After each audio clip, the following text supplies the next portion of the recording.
Всем привет! С вами Павел Сидорик, канал о ремонте отделки. В этом ролике я расскажу о том, как сделать идеальный стык краски, белая и серая. Но в вашем случае это может быть любые другие цвета. Знаю, что есть у многих проблемы, когда приклеивают малярный скотч, красят, а потом его отрывают и образуются такие маленькие подтеки. Здесь же получилось, обратите внимание, вообще, как будто это просто наклеена пленка.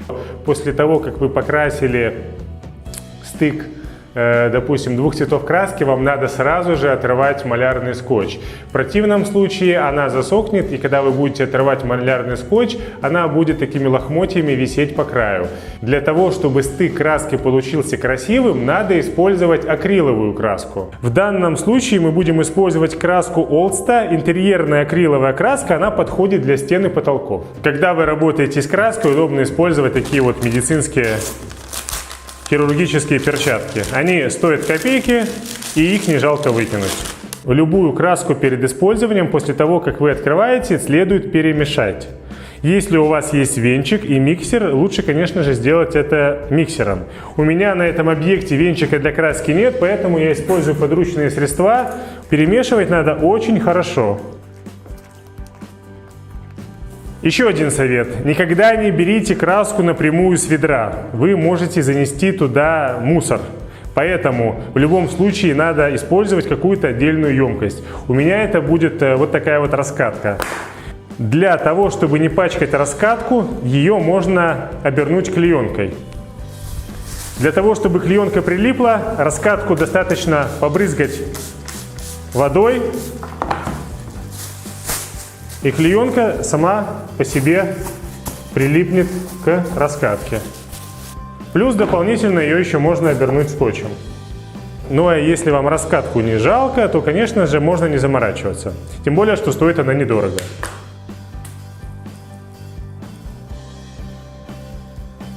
Наливаем краску. Теперь при помощи пигмента сделаю другой цвет. Вообще, если вы хотите сделать цвет, то, конечно же, его лучше заказывать в магазине. Самому мешать, ну, как бы, скажем так, цвет может получиться не совсем точный, такой, как вы хотите. И надо замешивать сразу большое количество, потому что если замешать маленькое количество, то есть такая вероятность, что следующий замес вы не угадаете с оттенком. То есть мы буквально на одну каплю красителя добавите меньше, и получится, что краска будет иметь другой оттенок. Для этого ролика я подготовил специально вот такой ДВП, покрасил валиком в белый цвет. Тут как раз такая есть шагрень. Наклеиваем малярный скотч.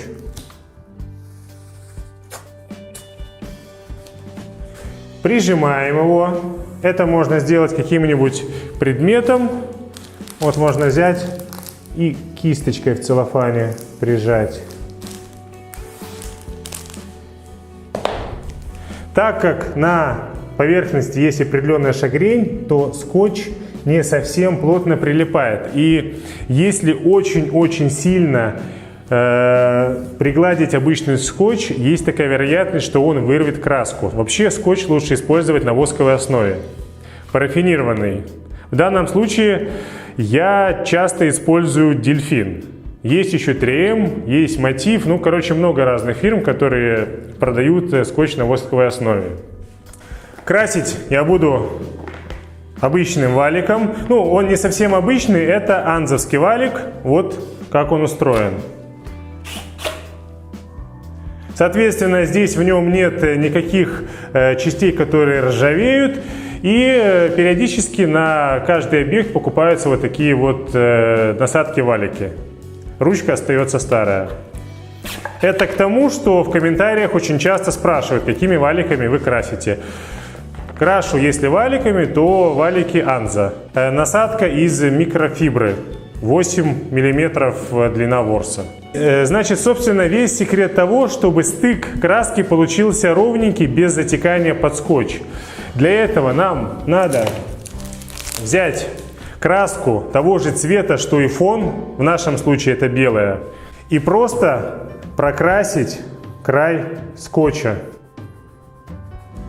Смысл в том, что краска попадает во все микрощели. После этого закатываем валиком, чтобы у нас структура была однородная и не было следов от кисточки.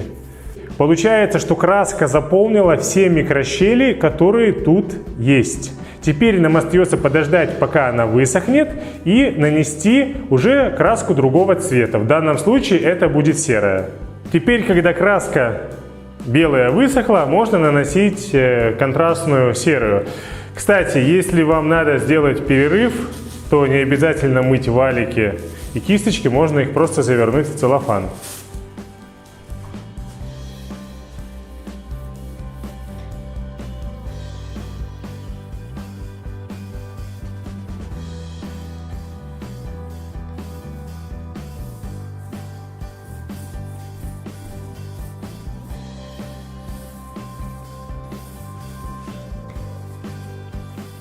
Смотрите, какой получается стык.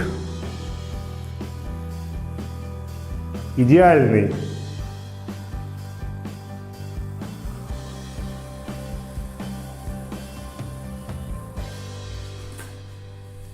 Стык двух красок получился очень качественный.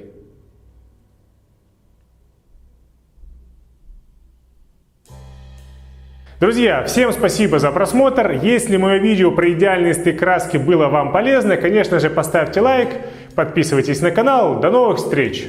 Know you've been a good friend, and that's in the thick and thin.